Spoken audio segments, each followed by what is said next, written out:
السلام علیکم ورحمۃ اللہ وبرکاتہ۔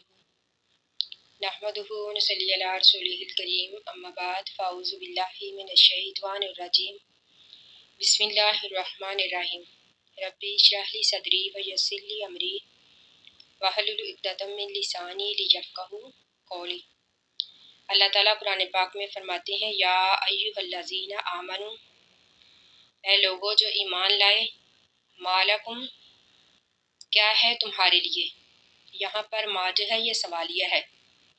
ما لکم، کیا ہو گیا ہے تم کو اے مسلمانوں، اذا جب قیلا کہا جائے لاکم تمہارے لیے، انفروا نکلو فی سبیل اللہ اللہ تعالیٰ کی راہ میں، یعنی جہاد کے لیے۔ اثاقلتم، تو تم بوجھل ہو جاتے ہو، الی الارض، زمین کی طرف، یعنی اثاقلتم کا معنی سستی کرنا یا پھر جنگ سے پیچھے رہنا تم پسند کرتے ہو، بوجھل ہو جاتے ہو زمین کی طرف۔ آرزیتم، کیا تم خوش ہو۔ یہاں پر بھی آج ہے یہ سوالیہ ہے۔ اللہ تعالیٰ فرماتے ہیں، آرزیتم، کیا تم پسند کرتے ہو، بالحیات دنیا، دنیا کی زندگی کو، من الآخراتی، آخرت کے مقابلے میں۔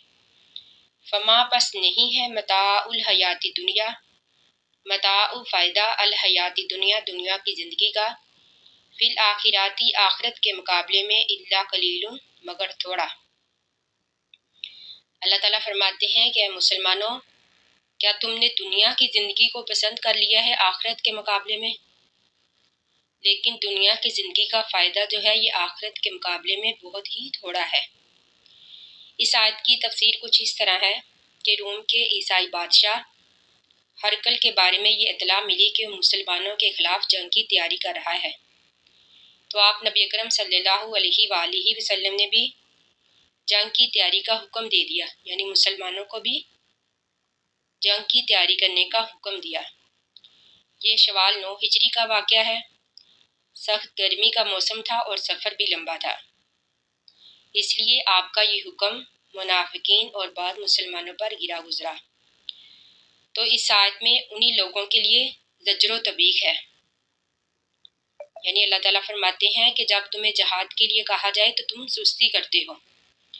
یہ غزوہ تبوک کہلاتا ہے، لیکن یہ جنگ ہوئی نہیں۔ مسلمان 20 دن شام کے قریب تبوک میں رہ کر واپس آ گئے۔ اسے جیش العسرہ بھی کہا جاتا ہے۔ عسرہ کا معنی تنگی، کیونکہ سفر لمبا ہونے کی وجہ سے مسلمانوں کو بہت سی مشکلوں اور دقتوں کا سامنا کرنا پڑا۔ تو اللہ تعالیٰ فرماتے ہیں، اثاقلتم الی الارض، یعنی یہ بعض مسلمانوں کی طرف سے ایسا ہوا، یعنی بعض مسلمانوں نے سستی کی، یا پھر بعض مسلمانوں پر اللہ کے نبی کا یہ حکم گرا گزرا۔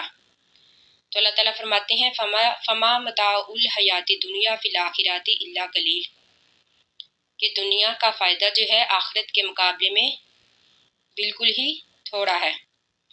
الا تنفروا، اگر تم نہ نکلے، یعذبکم، عذاب دے گا تم کو، یعنی اللہ تعالیٰ عذاباً علیماً، دردناک عذاب، ویستبدل قوماً، ویستبدل، اور بدل دے گا، قوماً، لوگوں کو، غیرکم، تمہارے علاوہ، یعنی پھر اللہ تمہارے علاوہ کسی اور قوم کو لے آئے گا۔ یعنی جس طرح اللہ تعالیٰ نے کئی مقامات پر فرمایا کہ جس طرح اللہ تعالیٰ نے گناہوں کی وجہ سے پہلی قوموں کو تباہ و برباد کر دیا اور ان کی جگہ نئے لوگوں کو زمین کا وارث بنایا، تو اللہ تعالیٰ پر یہ بھی مشکل نہیں کہ اللہ تعالیٰ تمہیں بھی تباہ و برباد کر دے اور تمہاری جگہ نئے لوگوں کو لے آئے۔ اب اس آیت میں بھی اللہ تعالیٰ نے اسی بات کا ذکر کیا ہے، وَيَسْتَبْدِلْ قَوْمًا غَيْرَكُمْ، اور بدل دے گا کسی اور قوم کو تمہارے علاوہ، وَلَا تَضُرُّوهُ، اور نہیں تم نقصان پہنچا سکتے اس کو، شیئاً، کچھ بھی۔ یہاں پر ہو سے مراد اللہ تعالیٰ۔